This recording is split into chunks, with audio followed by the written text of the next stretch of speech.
Hello everyone, কেমন আছেন সবাই? আশা করি সবাই ভালো আছেন। প্রত্যেক দিনের মতোই আপনাদের সামনে একটি ভিডিও নিয়ে হাজির হলাম। আজকে আমি মিরাজুল, সিফাত, আমরা তিন ভাই বিলে মাছ ধরতে আসি। সবাই দেখতে থাকুন। আমার ছোট ভাই সিফাত মাছ ধরতে অনেক পছন্দ করে। ফার্স্ট অফ অল আমার ছোট ভাই সিফাত মাছ ধরার চেষ্টা করতে থাকলো। বন্ধুরা, মাছ ধরার ফাঁকে আপনাদের কিছু কথা বলি। আপনাদেরই প্রত্যেক দিনেই নতুন নতুন ভিডিও দিয়ে থাকি আপনাদের আনন্দ দেওয়ার জন্য, কিন্তু আপনারা কোনো সাপোর্টই করেন না। বন্ধুরা, আপনারা যদি সাপোর্ট করেন তাহলে আমাদের ভিডিও বানাইতে অনেক ভালো লাগে। ছোট ভাই অনেক চেষ্টার পরেও মাছ ধরতে পারলো না। তারপর ছোট ভাই মন খারাপ করে আমার হাতে বড়শিটি দিয়ে দিল। তারপর আমি এবং আমার ছোট ভাই মিরাজুল দুইজন দুইটি বড়শি নিয়ে বসি বাইতে শুরু করলাম। আজকে দুই ভাইয়ের টার্গেট হচ্ছে বেলে মাছ ধরে বাড়ি নিয়ে যাব। দুইজন অনেক ধৈর্য ধরে অনেক সময় বড়শি বাইতে থাকলাম। বন্ধুরা, একটা মাছ ধরতে যেমন ধৈর্য দরকার তেমনি কষ্ট হয় অনেক। আমার ছোট ভাই মিরাজুল এবং আমি অনেক ধৈর্য ধরে বসি বাইতে থাকলাম। মুরব্বীরা কথায় বলে ধৈর্যের ফল মিষ্টি হয়। অবশ্যই ইনশাল্লাহ মাছ পাবোই পাবো।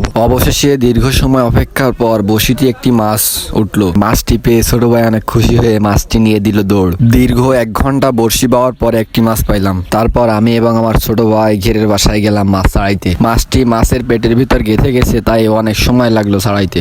অনেক চেষ্টার পর মাছটি মাছের পেট থেকে ছাড়াইলাম। আজকে আর কোনো মাছ ধরলাম না, তারপর বাড়ি চলে গেলাম। বন্ধুরা, এত কষ্ট করে আপনাদের জন্য ভিডিও বানাই। ভিডিওটি যদি ভালো লাগে তাহলে অবশ্যই লাইক করবেন, সাবস্ক্রাইব করবেন, পাশে থাকবেন এমন নতুন নতুন ভিডিও পাওয়ার জন্য। আল্লাহ হাফেজ।